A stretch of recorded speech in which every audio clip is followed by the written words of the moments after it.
Yo, Mikan here. I wanted to do this quick little video mainly because I've had some thoughts about art over the past 2 years and I just wanted to share them. Share some, I don't know, what would you call this, like light art philosophy. Maybe it's boring, I don't know, but I think it's important to internalize what this video is about, especially if you're a newer artist. So let's just get straight into it.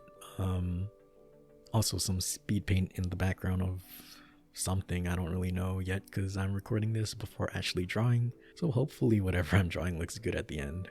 Okay, so I'd say a big portion of my following on social media is due to Hololive. I'm not even going to pretend that whoever's watching this doesn't know what Hololive is. I know everybody knows Hololive. Don't fib yourself, alright?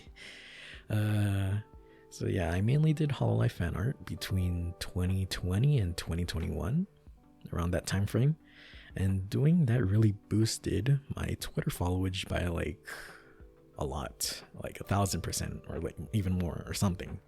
I don't know. I went from like 200 to about 1,500 in like a couple months. So I guess someone could do the math, but yeah. But after a while, I just stopped. I stopped doing Hololive fan art, not because I was burnt out or because I stopped liking Hololive, and I'm not quitting drawing Hololive fan art. I could have kept going and kept adding to that snowball I had rolling, but I lost my way in a sense. What I mean by this is that towards the end of what you could call my Hololive phase, I was drawing Hololive fan art to gain followers, and at that point, I knew I done goofed, you know. I'll explain it a bit, but right now I want to introduce this concept of proactive art and reactive art. I don't know if there are actual terms for this, but this is what I call them. So proactive art is creating something, usually for yourself, no outside pressures. You can create what you want at whatever pace you want. Reactive art is following trends, making things that will get the attention of people, always chasing the next trend, and constant pressures to follow the herd. I'm not saying one is better than the other. Both have their pros and cons, and it's not black and white either. It's more of a spectrum or Venn diagram. I wanted to bring this up mainly because most, if not all, beginner artists fall into either category and it ends up breaking them. So a beginner artist who does more proactive art may feel freedom, you know, they'll draw what they want when they want and will put their art out there without a care in the world. But there'll be a point when they will just crave affirmation from others. They'll start to question why they might not get any likes or followers. They put all this effort and studying into their original characters or anatomy or color theory or whatever draftsman skill they're doing, but it seems like nobody really cares about them, and that's pretty demoralizing. Even if you have a strong personality or strong mental, there'll always be that self-doubt in the back of your mind that questions why you're even doing art in the first place. If nobody is going to notice you, what's the point, And these thoughts are amplified when you start to notice the people around you, your peers, your art peers, who are clearly under your level but have exponentially greater likes and followers than you do, and normally this cycle spirals into demotivation. On the other hand, a beginner artist who does more reactive art will get the likes and the follows that every creative wants, but will burn out a lot faster and a lot harder. Constantly following trends and maximizing viewers and SEO and stuff like that, it's exhausting. And doing art as fast as possible to not miss the bandwagon is exhausting too. So when these things work out and their art is a big hit, it feels great. Thousands of likes and upvotes, who wouldn't want that? But when the post fails, it honestly feels like one of the worst feelings. You're constantly going after the next high. but it's more than likely that you'll never reach that highest high again. You'll start to think that you're a fluke, everything you've done and gained was not with your own art, but riding on the popularity of whatever trend you were following. And then you may post some personal art and see that nobody really cares about it. So back to me and Hololive fan art, okay?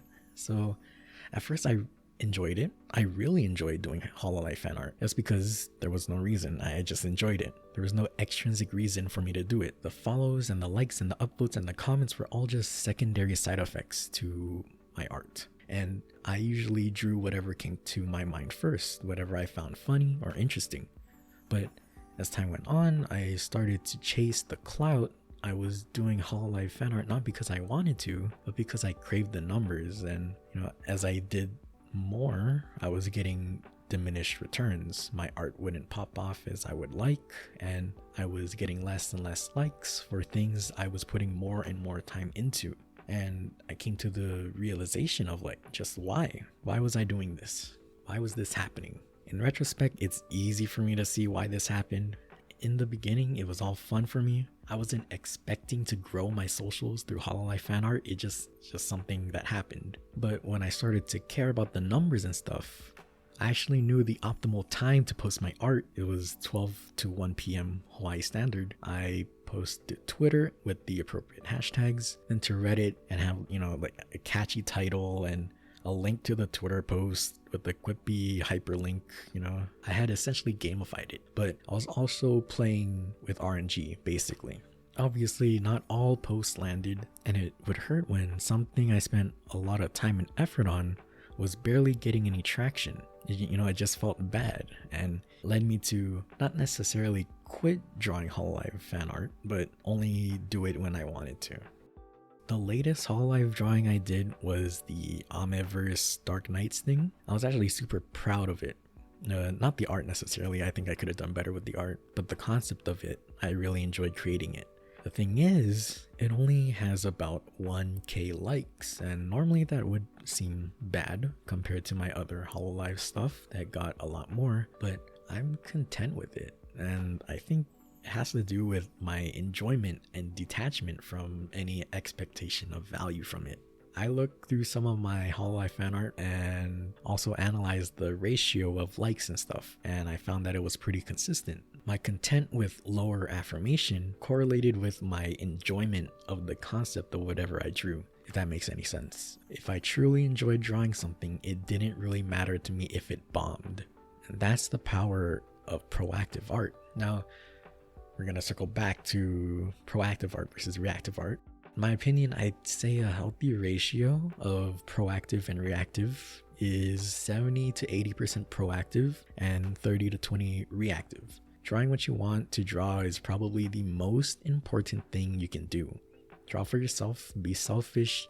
It'll make you grow faster as an art, skill wise, it will help you grow faster. Even if that means, losing followers or whatever. But I also think that getting rewarded for your art is important too, which is why 30 to 20% should be reactive art. I would be lying if I said getting likes and comments and stuff didn't feel good. It absolutely feels good to touch the hearts of people through your art. You need that affirmation every once in a while. And like I said, this is a Venn diagram. You can create art that is both proactive and reactive. Fan art isn't always reactive art. Defining what is proactive and reactive art is a matter of intent, not subject. And honestly, that sweet spot of proactive and reactive art is a goldmine for any artist looking to grow their following. So find that thing you enjoy drawing the most and just have fun with it, And I think that's all I really wanted to talk about. Like I said, light art philosophy.